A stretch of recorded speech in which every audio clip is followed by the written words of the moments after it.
This is WCM's Park Update, a weekly show covering the outdoor hospitality industry, hosted by Ben Quiggle and Mike Gast. During each episode, you'll hear from special guests and campground experts on topics that will help your park flourish. WCM's Park Update is a production of Woodall's Campground magazine. Hi, I'm Ben Quiggle, editor of Woodall's Campground magazine, and this is another edition of WCM's Park Update, sponsored by Book Outdoors. And my esteemed colleague Mike Gast is here, former vice president of communications at KOA, and an Omaha, Nebraska resident who loves the weather, and as we point out every episode. And I just look for the palm trees. Yeah, he's still looking for the palm trees in Omaha. So, good luck. And our guest today is Tony Barthel from, and I hope I said the last name right, from StressLessCamping.com. And he operates StressLessCamping.com, which is like a RV lifestyle channel with his wife, Peggy. And they also do numerous podcasts, and it's great. I know WCM, we focus a lot on the park owner stuff, and it's always great to have somebody who's more consumer, RV, traveling quite a bit on the show. So it's great to have you. It's a pleasure to be here with you. Thank you. Yeah. So I guess, can you just explain a little bit about what you guys do? Are you full-time? Do you live full-time in your RV? No, we call ourselves most timers. And to explain what we do, I used to work at an RV dealership and got a lot of the same questions over and over. And I thought, well, gosh, there really should be a resource for people to go to get answers explained in plain English and that they could understand. And so 5 years ago, my wife and I, Peggy, started StressLess Camping. And our goal is to help people achieve that goal of stressless camping.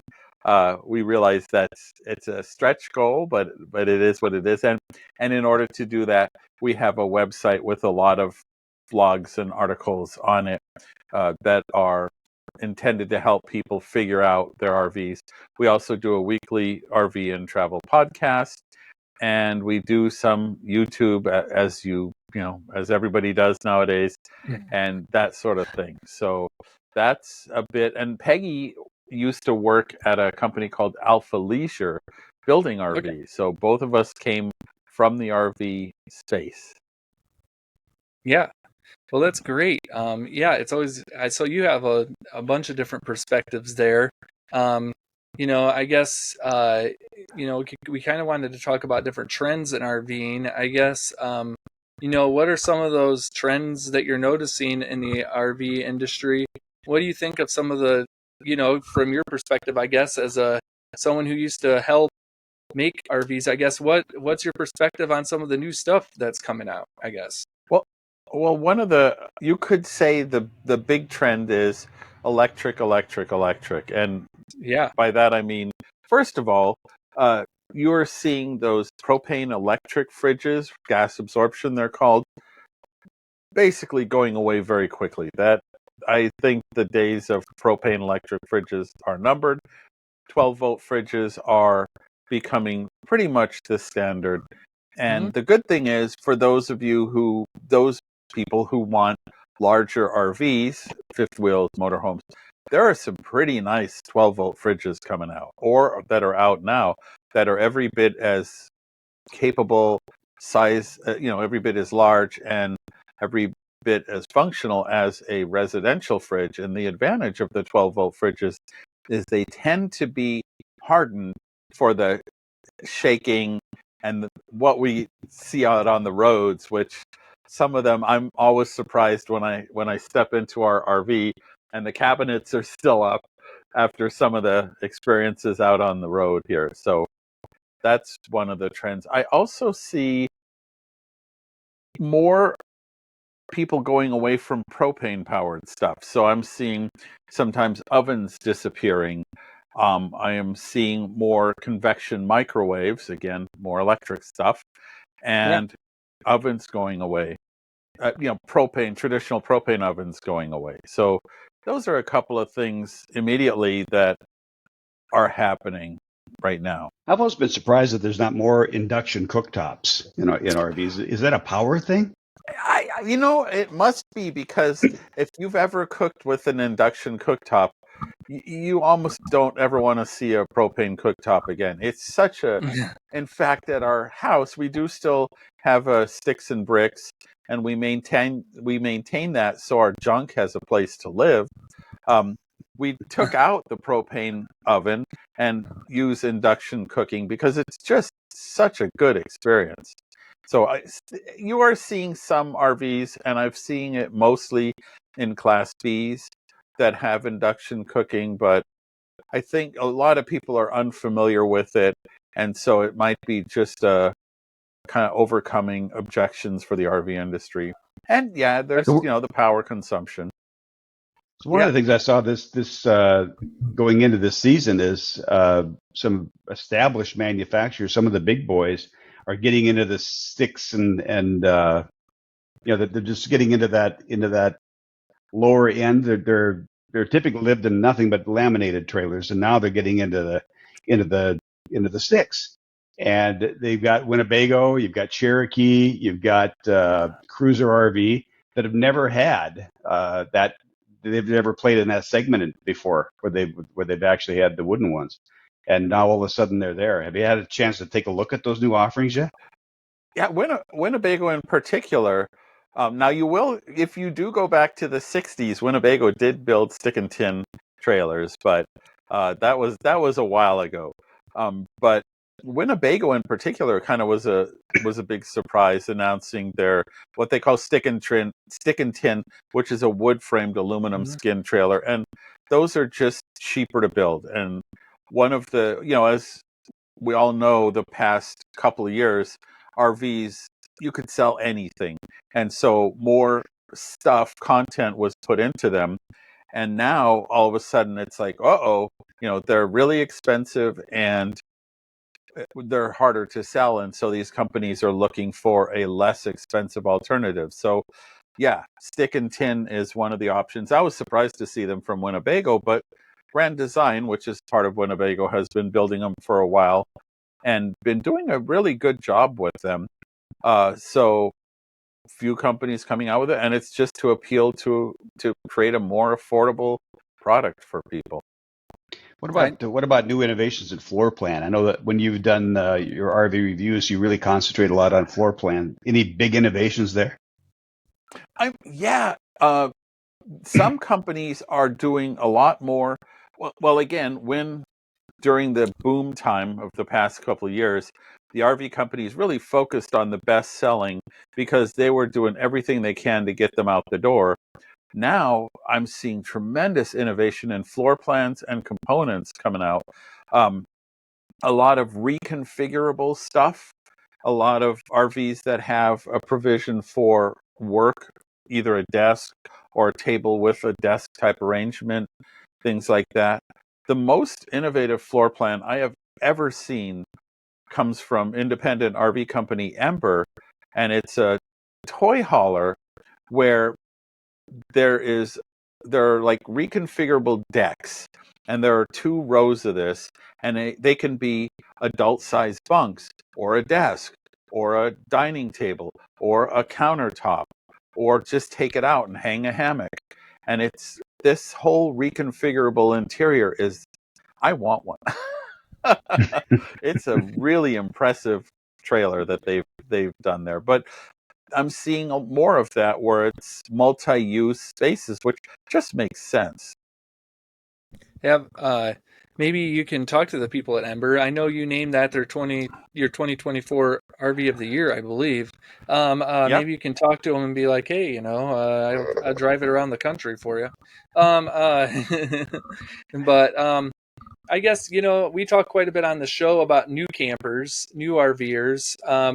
Are you still, do you run into a lot of them at the parks that are, getting set up and still getting used to their RVs, I guess?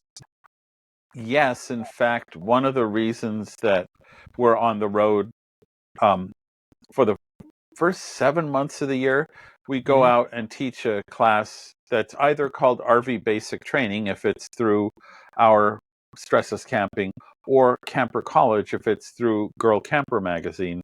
And it's for beginners, and we have quite a few. I don't think the numbers are there like they were in COVID. I think if you liked cruising or you liked air travel or whatever your preference was, I think a lot of people have gone back to that. And I think some of the new RV owners who bought an RV during the boom time were frustrated by how much investment they needed in knowledge on repairs and maintenance. You know, we all, if you have a modern passenger car pickup, it's basically every once in a while you change the oil and don't crash it and you're fine. And RVs, if you don't have a toolbox with you, you're going to be in trouble.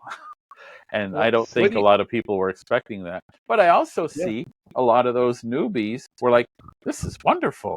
I can go anywhere I want. I mean, for example, I'm coming to you from basically the desert in Southern California, and we're using our solar and lithium. We're completely unplugged here. So, that's there awesome. you go. Yeah, I guess. Man,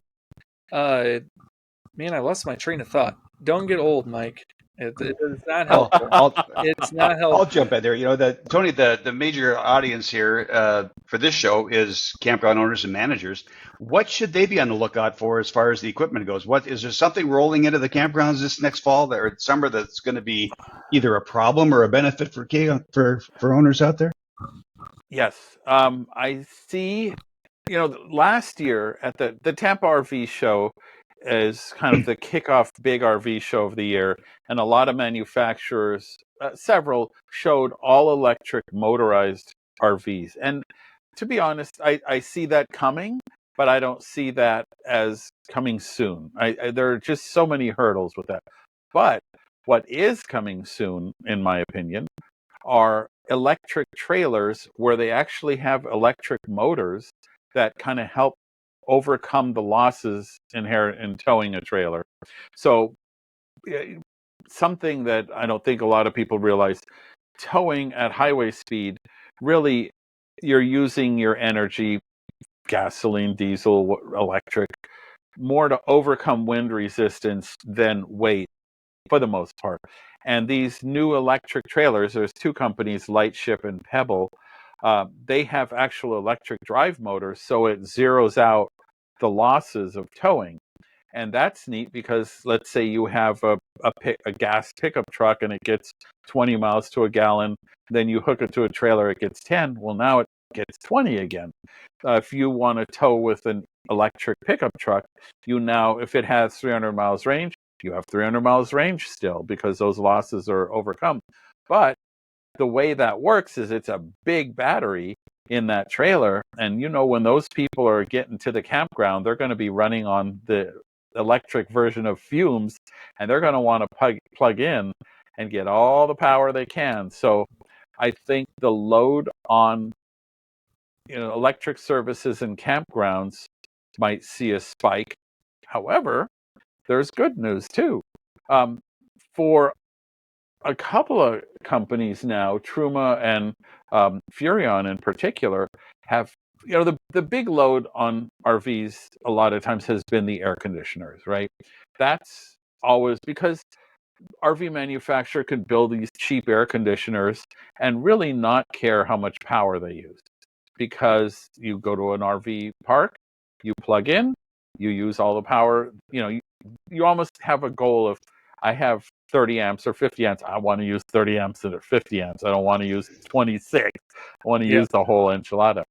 Well, with more and more people seeking off-grid camping, Furrion and Truma both have introduced very efficient air conditioners, with the goal being that you can run them on battery. And so that might be good news for campground owners. Suddenly those RV air conditioners are not going to be so piggy with the power. But if someone pulls in with a Lightship or a Pebble, they're going to want every drop of that 50 amps they can get.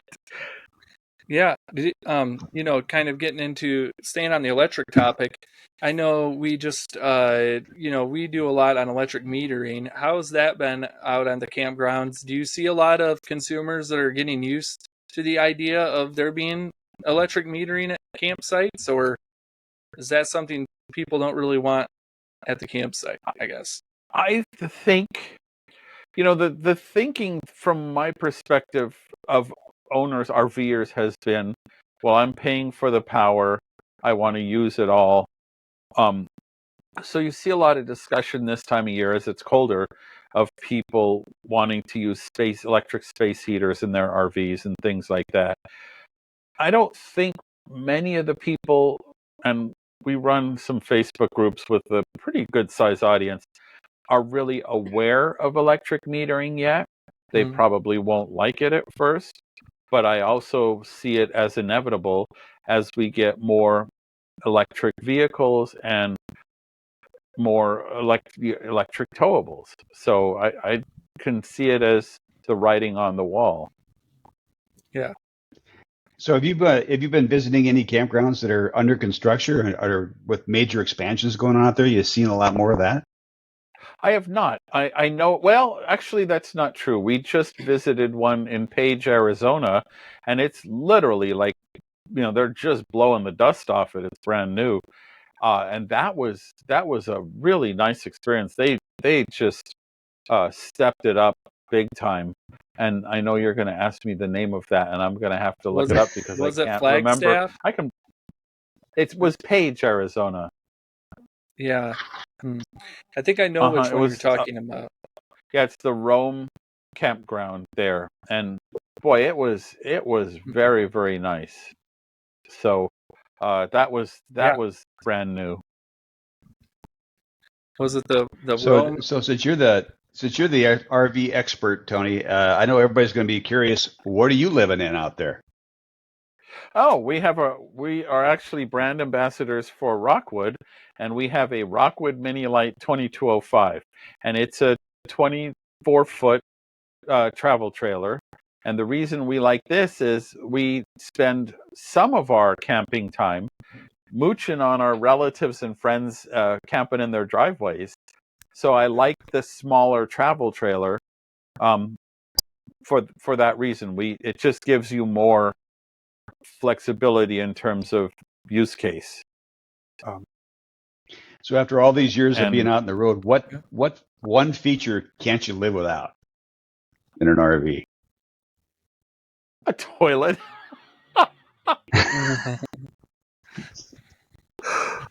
Well, that's basic. Don't like the campground restrooms. Is that the problem? Oh, it's the middle of the night, and inevitably, one of the things I really enjoy, for those who know me, will be well aware that I love craft beer, and so we do also a fair amount of visiting breweries, which is how I got the mask that I got, and. So I will, inevitably 3:00 in the morning, it's time to pay the rent on whatever you've enjoyed earlier that day. And the last thing anybody wants is for me to be creeping through the campground on my way to the potty. So yeah, I think a toilet is the most important thing. Well, we're going to take a break with that. We'll be back. We have to recognize our sponsor, Book Outdoors, and we will be back in a minute. Today's show is sponsored by Book Outdoors. If you want increased visibility and higher occupancy, your campground needs to be listed where today's guests are searching and booking. Book Outdoors is the most sought-after destination for booking outdoor accommodations. Listing your property on Book Outdoors is free and easy, and Book Outdoors seamlessly integrates with several popular reservation systems. Register now and get a $25 gift card when your listing is published, plus another $100 to celebrate your first booking. Visit partners.bookoutdoors.com for more information and to get started. Hi, welcome back to WCM's Park Update, sponsored by Book Outdoors, and we are chatting with Tony from StressLess Camping. And I guess, Quartzsite's coming up. It's going to be here before we know it. And you guys are traveling down there. I guess, I've never been to Quartzsite. I think Mike's been down there a couple times at least. And so just kind of give our audience a picture of what's that like if they've never been down there. Quartzsite is a little town of not many people for the majority of the year. Yeah. And then because it's in the Arizona desert, it doesn't get that cold and miserable in winter. So people where it is cold and miserable come down and spend their winters in Quartzsite. And some of the appeals are it's just tremendous amount of open desert managed by the Bureau of Land Management, the BLM. So it's free to camp or very, very inexpensive.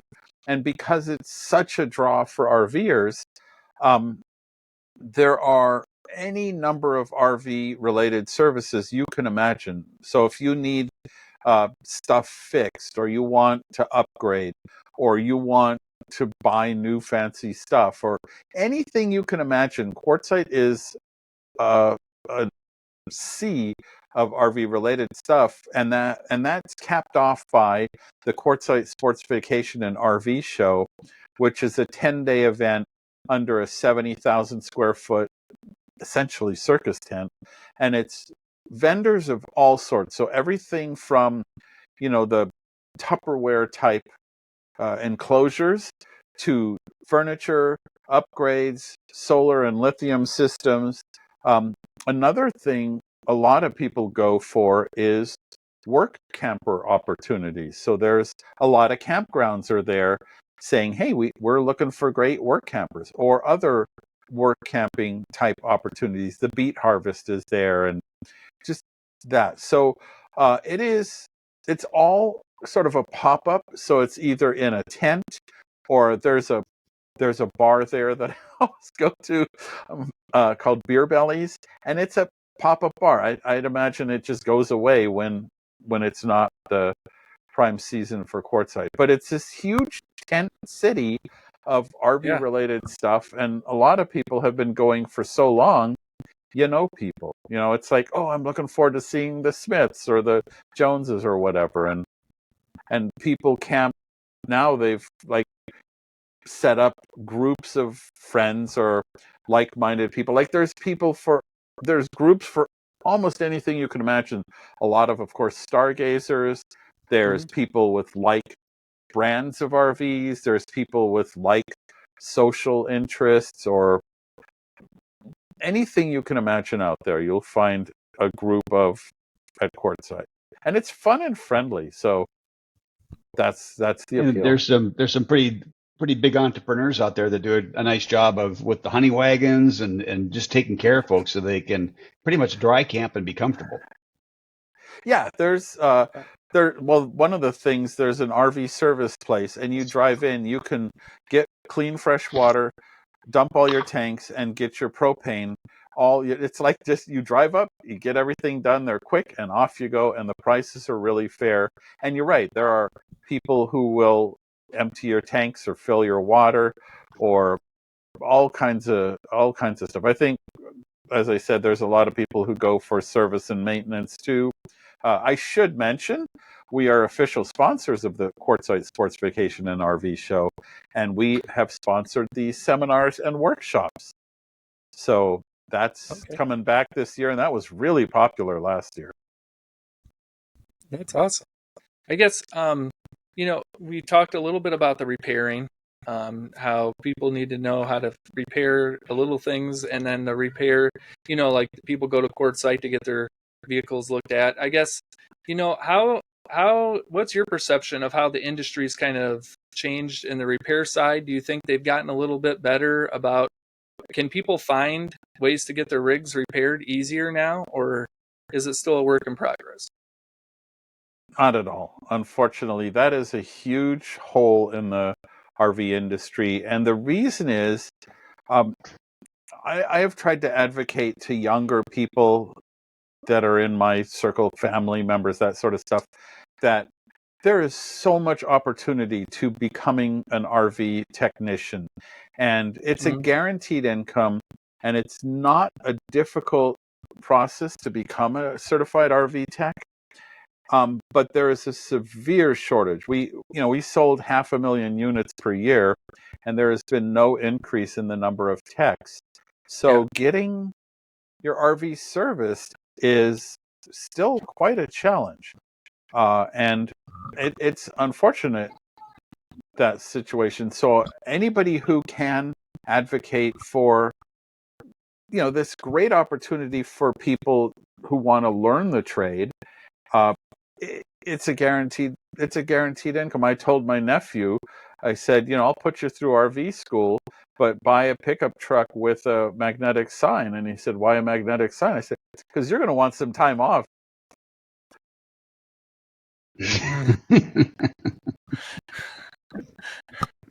I mean, it's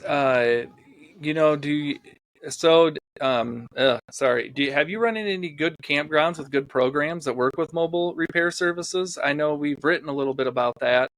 Do you know of any parks that kind of have those kind of partnerships? I've seen campgrounds that have mobile RV techs, like they have their business cards, and I've seen mobile RV techs in campgrounds doing repair and maintenance. And I think, if you are a campground, that could create additional business if people know I can go to this campground and get my whatever fixed. So I think that would be a tremendous opportunity. But I'm not aware of anybody who specifically says, come to ABC Campground and get things fixed. But boy, I bet if they said that and they were a little slow in the reservations department, that would solve that problem. Yeah, definitely. So Tony, what do you think campgrounds as they stand in 2024? What are they missing? What should campground owners know? Virtual reservation system without any hesitation. It is so frustrating being on the road and you're tired and you I want to spend the night tonight, and you go to a campground's website and it's like, well, call us for a reservation, and then they call you the day later. Or just, I think, as you know, Mike, one of KOA's real benefits is a great online reservation system, and I have reserved KOAs many times specifically because I could just get on my phone, make a reservation, and I know I have a place to stay. And this call for a reservation system, come on, it's not 1920, it's 2024. So that getting a good online reservation system, I think, is the most basic function of what campgrounds can do. And I'll give you an example. 15 years ago, my wife and I bought a resort, a bed and breakfast, that had a call-in reservation system. It was 2008 when the economy all of a sudden took a deep dive, and we actually increased our reservations by implementing a web-based reservation system, because what we saw is, you could see the time of day they were making the reservation. It's Thursday night. They're making a reservation 2 days for the weekend and coming in. And I figure they probably got in an argument, and the husband, in order to make it up to his wife, was like, well, I'll take you to this place, and it's a great place. So, but yeah, this call for reservation system is that a lot of campgrounds feel is working. It's awful. So we got to wrap up here pretty soon, but I did have one question for you. So do you ever call a campground? Do I? Yeah. Yeah. Oh, yeah. Do you ever pick up a phone and call? Okay. I do if I have to. Yeah. Yeah. That's one. And I hate it.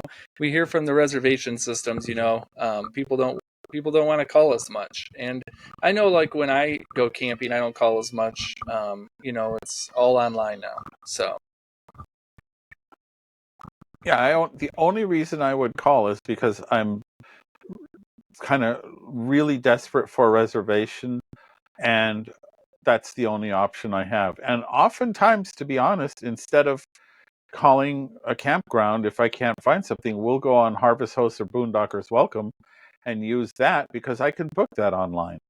And so then the campground has missed out on a sale because I don't want to call them. Yeah. Yep. Yeah. Okay. Well, Tony, it's been great chatting with you, and I hope you guys have fun in Quartzsite. How long are you guys down there? We are there for the entire Quartzsite Sports Vacation and RV show, which is the 21st through the 29th, I believe.